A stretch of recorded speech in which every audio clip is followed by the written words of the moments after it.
उग्रवाद विरुद्ध रे निर्णायक लड़े को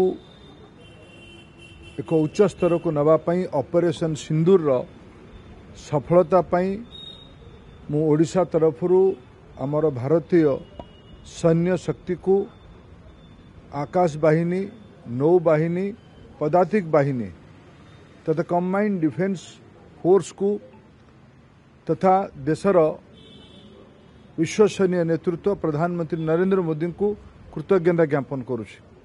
आमे समस्ते देखिले भारत उपरे जो उग्रवादी मानकर आक्रमण हैला उग्रवादी मान को समूले उत्पाटन करिबा पई सब मूलपोच करिबा पई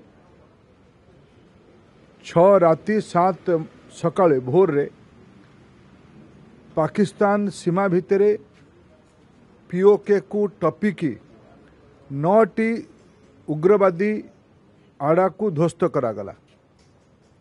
जो निर्भुल सठिकता सह भारतर एयर डिफेंस फोर्स काम करला ये भारतर गौरव बढ़ेला। तापरे पाकिस्तान रो पालट आक्रमण रे भारतर सैनिक शक्तिर जो जवाब 9 राति और 10 रे दिया गला। भारतर सैन्य शक्तिर पराक्रम भारतीय समाजर प्रतिबद्धता और भारतर नेतृत्वर प्रधानमंत्री नरेंद्र मोदी निर्णायक नेतृत्वर पराकाष्ठा विश्व देखिला। आज देश रे आवश्यकता अछि सैनिक शक्ति को मन बढ़ेबा पई मन दृढ़ करिबा पई एई पई आज समाज को आह्वान करा जायछि नागरिक मान को आह्वान करा जायछि ऑपरेशन सिंदूर को समर्थन करिकी सेना को समर्थन करिकी तिरंगा यात्रा आयोजन करिबा पई मुझे ओडिशा रे कथा को उल्लेख करूछि।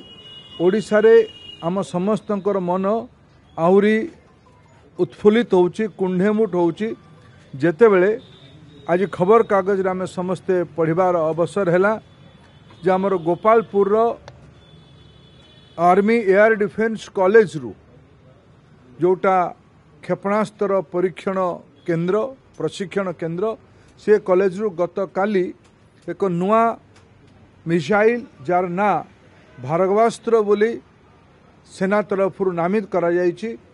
आपण आमे देखिथिबा जेबे एई थर जो ड्रोन आक्रमण शत्रु पक्षरु होतला पाकिस्तान रु होतला भारतर डिफेंस तरफ एककालीन सबु ड्रोन गुड़ी को ध्वस्त करिवार सुदर्शन चक्रव्यूह को आयोजन करा जायथिला।